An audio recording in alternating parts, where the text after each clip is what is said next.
More traffic from Congress on Dan Snyder and Roger Goodell. Some thoughts on the potential future of Cleveland Browns quarterback Deshaun Watson and where the Washington Commanders offensive line ranks without Brandon Scherff. All of that on this episode of the Locked On Commanders podcast. Your daily podcast on the Washington Commanders. Part of the Locked On Podcast Network. Your team every day.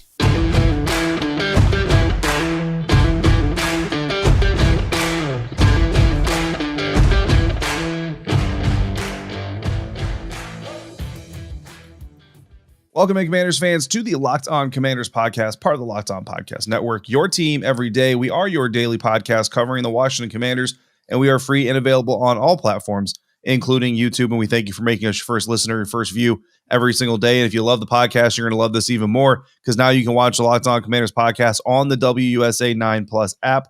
WUSA 9, our CBS affiliate or your CBS affiliate in Washington, D.C., has a new streaming app that is a game changer for local news and sports in the DMV. Simply download WUSA 9 Plus now for your Roku or Amazon Fire TV stick. I am David Harrison, covering the Commanders for Sports Illustrated's Fan Nation. My co-host Chris Russell, the Rooster, one half of the Russell and Medhurst show on the Team 980. You can find Chris and Pete there Monday through Friday from 3 to 7 p.m. Eastern or anytime, along with this show on the Odyssey app. And when we're not there or here, we are on Twitter at DHarrison82, at WrestleMania621, and at LO Commanders.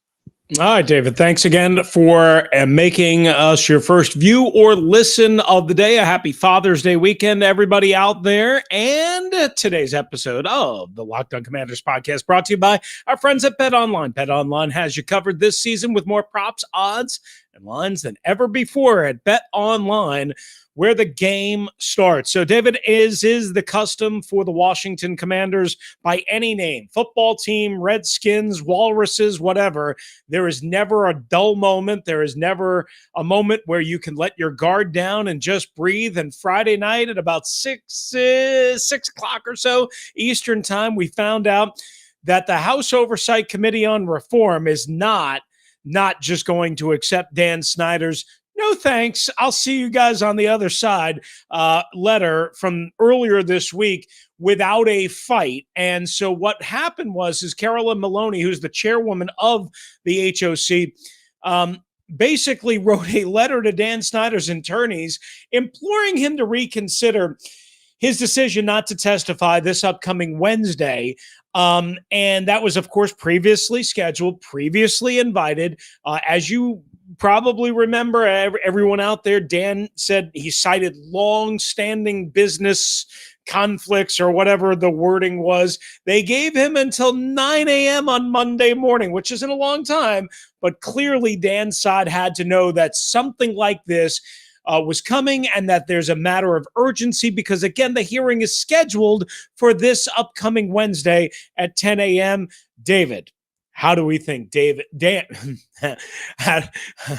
how do we think Dan and his lawyers are going to respond? I think they're going to say the same. They're not going to come. I don't know if they're going to use the same excuse or another excuse or the excuse that later came out on top of the business excuse or whatever it is. Either way, I mean, at the end of the day, I think Dan Snyder is pretty intent, and his side of this thing is pretty intent on forcing everybody involved to force every morsel of information they get out of him or his organization, despite any statements that he makes himself through his lawyers or through the team as a mouthpiece, saying that they've done everything, to cooperate and been forthcoming and open, which they're absolutely not, because alone in their follow up to their "we're not going to be there" statement alone, saying that, basically find out that they were only going to show up, or he was only going to show up if certain criteria were met and if certain topics were off the table. So you can't simultaneously claim to be an open book, but then also say, well, I don't want you asking me about these certain things. And Congress certainly isn't going to cater their investigation into your behavior based on what you want to talk about. Yeah, I'm with you. I think Dan did not reject the first invitation based on some cockamamie, like trip out overseas and business that he couldn't get out of. I think that was I think that was a mistruth, if not a flat out lie. I think it was simply what you just mentioned. And we talked about this on a previous episode, is Dan didn't want to talk about the financial improprieties, the alleged financial improprieties. Dan didn't want to talk about what happened allegedly with Tiffany Johnston that came out at the February 2nd roundtable on Capitol Hill. Dan didn't want to talk about what allegedly happened and what he settled for $1.6 million on a team plane, or on Dan's private plane back in 2009. So I think that is very much a part of this, much more that he can't get out of some business venture or whatever it is on Wednesday, June 22nd. You know, I also found it interesting. They claimed in this letter from Carolyn Maloney to Dan Snyder's lawyers, David, that there were a couple of inaccuracies in Dan Snyder's lawyer's letter to the House Oversight Committee. And she specifically cited, without getting into too many weeds here and too much minutia, in June 6th and June 15th letters, that there were a number of inaccurate assertions and demands, but do not include, and I thought this was important, any valid reason for Mr. Snyder's refusal to appear at the June 22nd hearing. And basically, in short, basically what they're saying is, look, if you commit to us, if you tell us you're going to come, we're going to help you. We're going to tell you what documents we're going to be asking about, what information we're going to be asking about. You help us, show up, commit to us, and then we're going to help you. But you got to show up and you got to commit to us first before we start lowering the bar a little bit. Yeah. I mean, it's look, just like, other conversations that we've had on this show recently, unfortunately, Dan has every right to not accept an invitation to go testify and all the pleading the fifth and doing all those things that are involved. He does, just like every other person does. I mean, I don't know, when you get pulled over and the officer says, do I have your permission to search the vehicle? You have the right to say no, unless they have probable cause. They're not supposed to kind of go against that. And I don't want to open up that conversation on this episode either, but there's nothing wrong with that. But if you're going to do that, just be real about it and be upfront about it and just say, like, no, you're going to force me in here. Like, if you want to come after me and you want to sully my name and you want to sully my ownership of this team and say that I've done all these things, you're going to have to make me be a part of it. I'm not going to voluntarily come, to the nation's capital and be a part of you telling the world how bad of a person or owner I am. And to a certain extent, you know what I mean? There's nothing wrong with that. But again, my problem comes into where we get the later statements, which is we've cooperated and given them everything they've asked for and done everything that we needed to do, because that's just not the truth. You're not answering all your questions openly because you have the right to not to, and then and that's fine. But again, just own it and kind of stand on this hill of, you're going to make me contribute to my own downfall versus voluntarily doing it, and just make that the hill you stand on versus this game where essentially, again, I mean, we mentioned this on the last time we talked about Dan. Nobody really believes anything he says at face value, because so many times he's said one thing or a statement via him or his people have said something and then evidence has come out to the contrary. Yeah. And this, of course, bridges the gap to the next phase of this. What happens next if Dan rejects the updated invitation and the extra, I guess, demand, request, whatever, for him by 9 a.m. on Monday morning?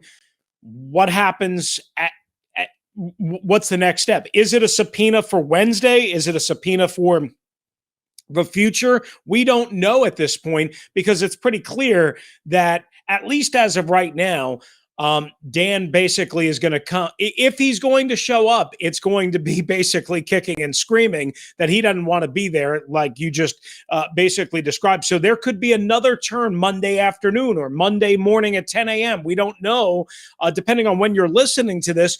And watching this, we don't know, because of the quick turnaround here, and because they already have all members of the House Oversight Committee, both Democrat and Republican, lined up to participate in this meeting 10 a.m. on Wednesday. Believe it or not, it's not easy to get all of these people to clear their calendar for an hour, 2 hours, whatever it might be, however long it might take. So that's why the committee wants to get this done on the same day as Roger Goodell, who is going to testify via video technology. He's not actually going to be there, but he's going to testify via video technology. So I guess, what do? Do we give a tip of the sort of cap to Roger Goodell? I don't know what we do. I mean, this is what I said before, after Dan Snyder kind of dropped his answer and said, no, I won't be there. That gave the NFL and Roger Goodell the opportunity to kind of not so much become the good guy in this whole thing, because they're accused of doing, some pretty bad things themselves, but to kind of get above Dan in the pecking order, right? It's kind of like when you're being chased by a wild bear, you don't need to be the fastest guy. You just need to not be the slowest guy. And right now, the NFL and Roger Goodell are trying to get ahead of Dan Snyder a little bit, and we'll see what they actually say. I mean, look, Roger could jump on the Zoom conference or whatever video platform they're going to use and completely say nothing and just say, but I showed up and that should make you happy. But again, and if anything, really what Roger is going to show is that if Dan Snyder is out of the country at all, I'm fairly willing to believe that he is not in a place that does not have internet connection. There are only a few countries in the world left that don't have internet connections. I don't think Dan Snyder is visiting those places. So, at a minimum, like, I don't know if you're Dan, like, I mean, pull up a beach chair and a webcam and join the conference with a pina colada in your hands if you want. Just show up and do the thing. You know what I mean? I agree. And yeah, I don't think he's in an internetless country if he's anywhere. He's probably on Lady S, his yacht, off the south of France or somewhere along those lines. All right, coming up, how a Deshaun Watson possible suspension for the Cleveland Browns quarterback could be also connected. Surprise to Dan Snyder. David and I will get into that next right here on the Locked On Commanders podcast. Yeah, we're going to do that thanks to BlueNile.com, where you can celebrate all life's special moments, from creating the custom engagement or wedding ring of your dreams to gifting a classic and timeless jewelry piece, all at prices you won't find at a traditional jeweler. Whether you're ready to pop the question or you're celebrating a milestone moment, find jewelry as unique as your life with the modern convenience of online shopping at BlueNile.com. Build the engagement ring of your dreams or celebrate life's special moments with fine jewelry. No matter what you're looking for, Blue Nile has jewelry experts on hand 24/7. Make your moment sparkle with jewelry from BlueNile.com, and Locked On Commanders listeners, you get $50 off purchases of $500 or more. This podcast exclusive includes engagement rings, so use the promo code Locked On at BlueNile.com. That's code Locked On. Plus, every order is insured, ships free, and arrives in discreet packaging that won't give away what's inside or ruin any surprises you may be trying to plan. Shop stress-free and find your forever piece at BlueNile.com today.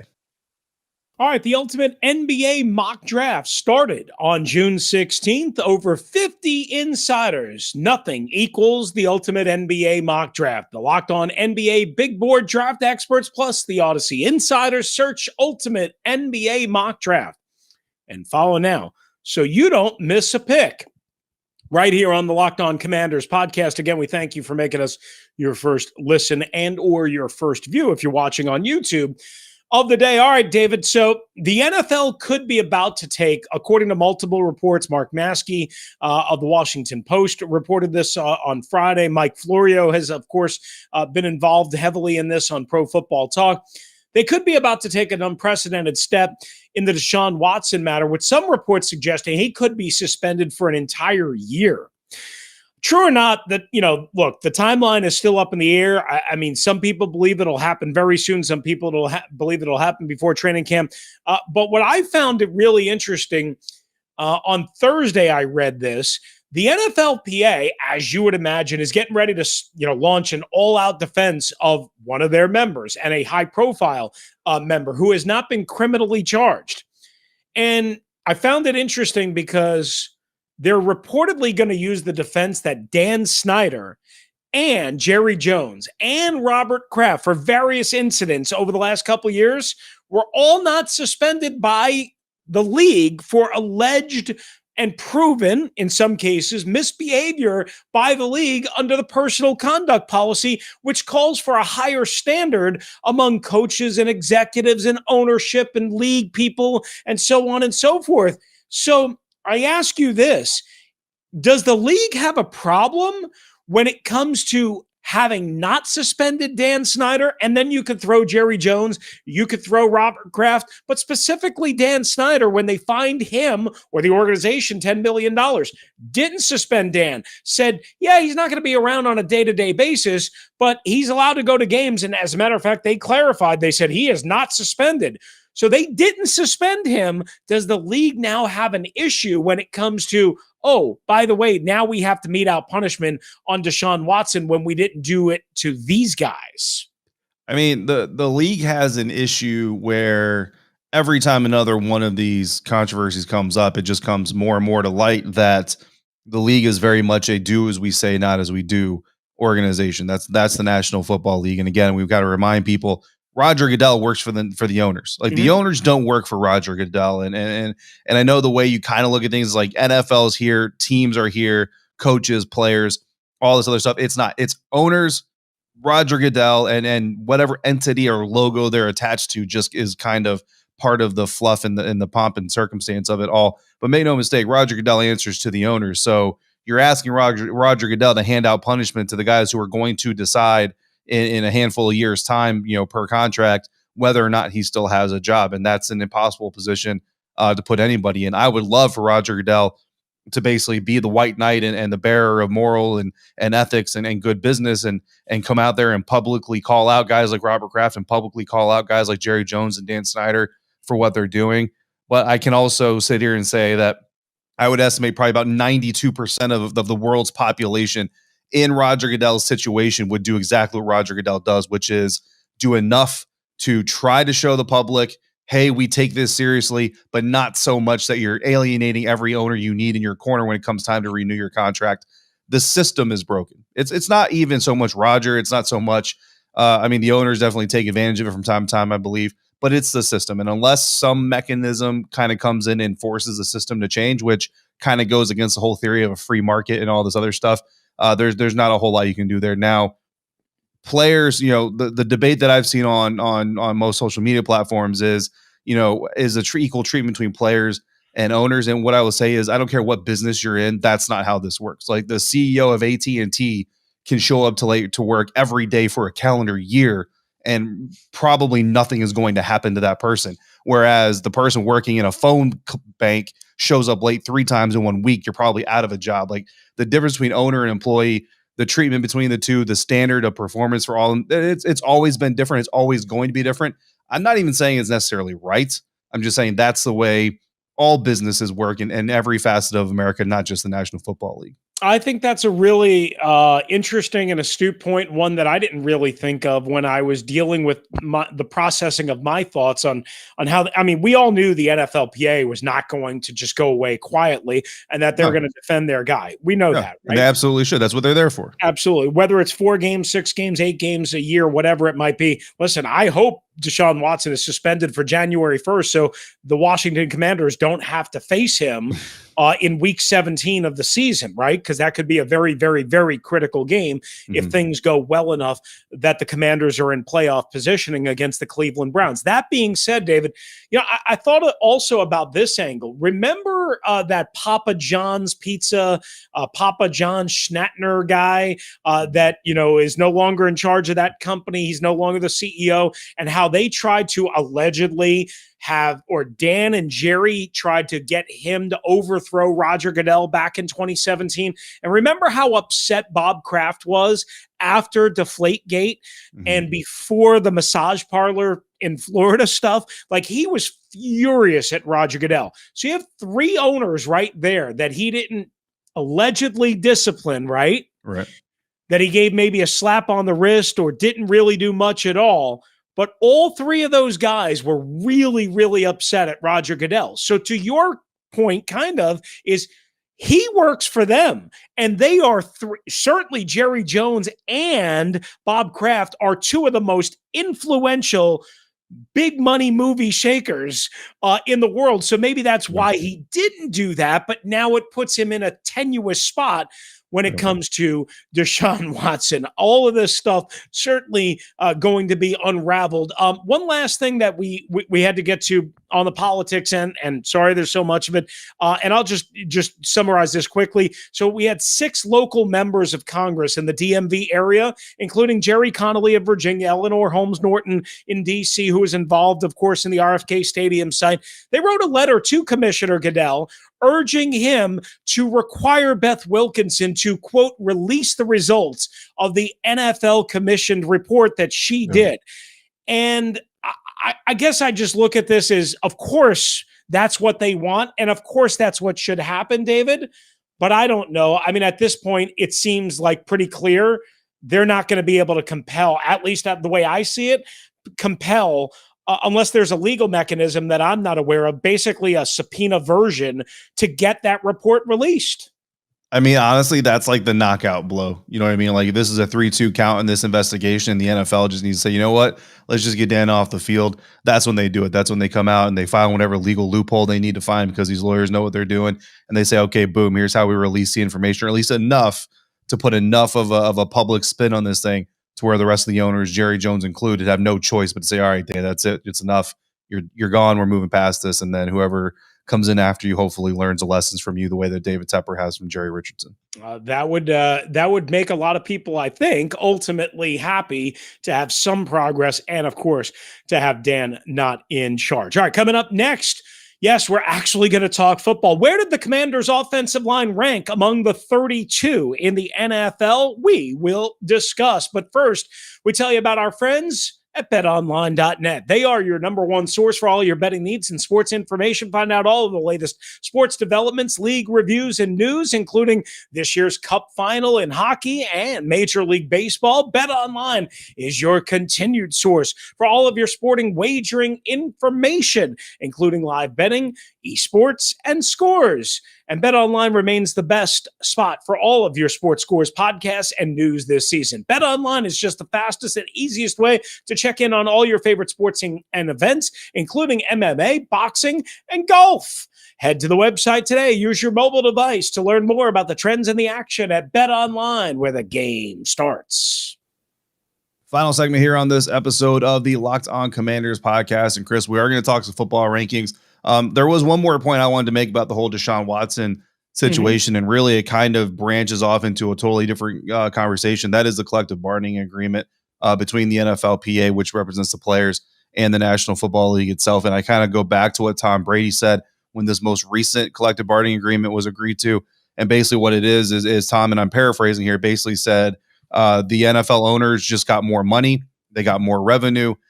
Because even the revenue share they did agree to split with the players a little bit more, the NFL owners still end up making more money per year on average than they were before. So even though they said to the players, we're going to give you a bigger chunk of the pie because of how much bigger the pie got, the owners are still getting more pie, if that makes sense, on their plate.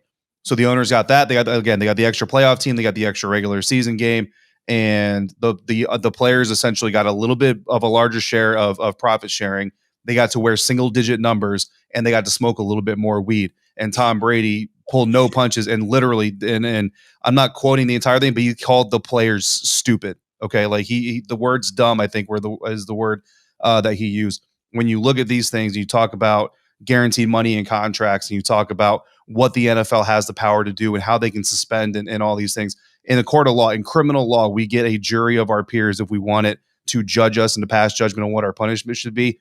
That is a much more serious courtroom. So if we have a lesser courtroom, like NFL conduct decisions, why are player representatives not being a part of that decision-making process? These are things that the NFLPA and the player representatives like Logan Thomas, Bobby McCain, and Chase Roulier for the Washington Commanders need to remember when it comes time to negotiate a new CBA. Owners don't get a share of profits based on how good of an owner they are. So why are the majority of player contracts being levied on based on how good of a player they are? NFL owners have, to a certain extent, a large guaranteed sum of money they know they're getting at the end of the year, but players have to go out there and fight and scrounge for almost every cent that they get.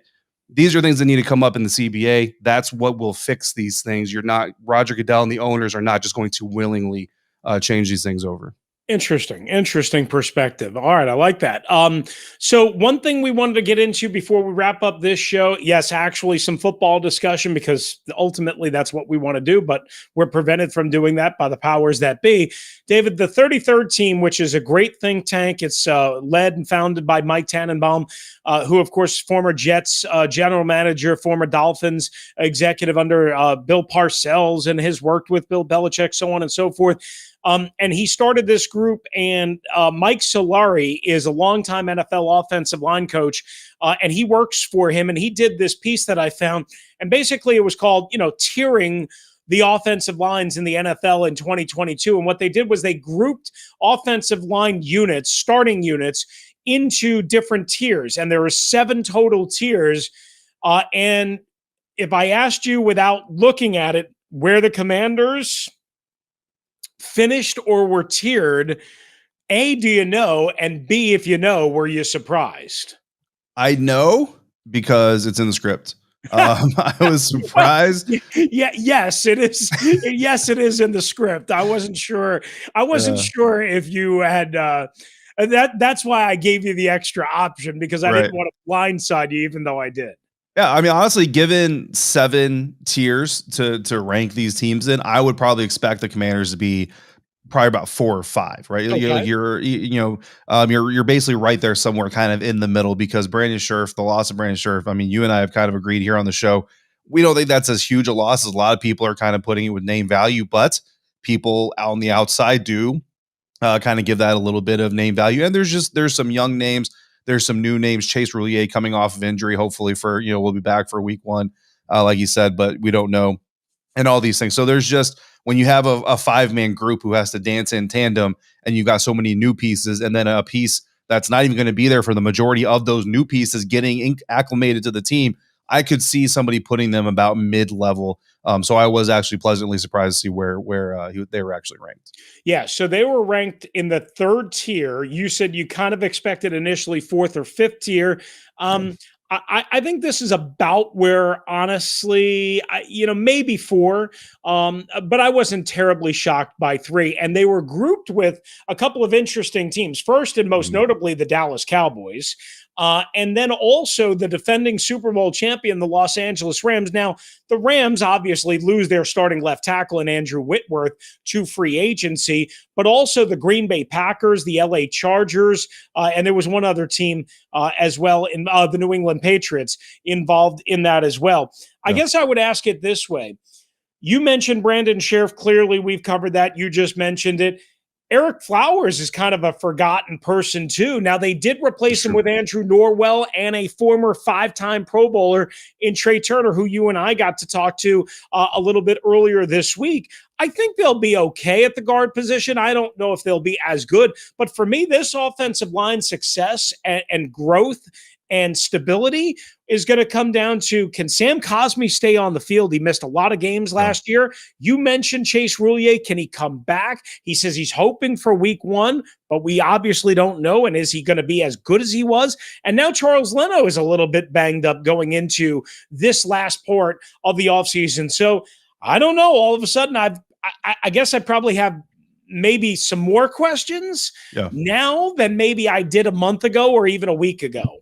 Yeah, I mean, I like these rankings, and I like the tier 3 ranking for Washington here, and this is kind of the difference between someone who has been inside NFL organizations and has coached the position and helped put together or has put together offensive line groups themselves, and people honestly like me who would sit back and say, okay, well, Tom Brady is one of the least sacked quarterbacks over the last 2 years of the Tampa Bay Buccaneers, so boom, Buccaneers offensive line tier 1, which is where I expected to see them, but they're tier 2. But if you read the reasoning why. Tier 2 is offensive lines that feature premier talented offensive tackle, Tristan Wirfs, that have at least one slight question mark in their starting group. The Tampa Bay Buccaneers have 2 new starting guards on this team. So there is definitely a slight question, even though both of them have good track records.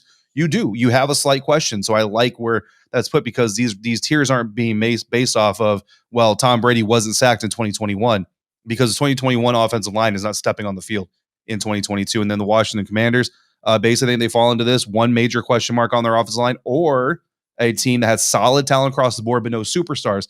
And when you look at Washington, Charles Leno Jr., Andrew Norwell, Chase Roulier, Trey Turner, Sam Cosmi, all solid guys. Like you said, health is huge, but all solid guys that they're on the field. Is there a superstar there? I don't think so. I mean, I love Chase Roulier like the next guy does, but is Chase Roulier a superstar? Like, does every aspiring center in America know who he is? Probably not. By the end of the year, if he can stay healthy, maybe they will. And if they do, then maybe Washington moves up a tier. But yeah, I like the way they ranked him out. Like you said, I think health, first and foremost, is the biggest thing. The second thing, and Chase did talk about this, even though he's not on the field, he's kind of watching the tape on how guys worked, especially these new guards, and they're talking about how they, saw things and how they would interact. Mental reps are important. Obviously, you still need to get out there and get it done. But I feel confident in how confident Chase is that he's getting to know his guards by watching them and understanding them, even though he can't practice with them. Absolutely. One last thing that I'll add, they were grouped together with the Dallas Cowboys. I think they're better than the Dallas Cowboys offensive line. That's me. If I'm wrong, I'll take the hit on that. I think they're better than the Dallas Cowboy offensive line. We'll have time to debate that for the rest of the offseason and throughout the year. But That's going to do it for us today on the Locked On Commanders podcast. Thanks for making us your first listen and or your first view if you're watching on YouTube of the day. Now make your second listen and view the Locked On NFL podcast. Our national NFL experts and insiders keep fans dialed in with the biggest stories and the latest news from around the league, because an offseason doesn't equal a break in the action. If you want to hop in on the voicemail line, it's 301-615-3577. That's 301-615-3577, or email lockedonwashingtoncommanders@gmail.com. For my partner David Harrison, covering the Washington Commanders for SI.com's Fan Nation, I'm Chris Russell, one half of the Russell and Ned Hurst Show on the Team 980. If you're out and about, please be safe, be kind to one another, and thank you for joining us right here on the Locked On Commanders podcast.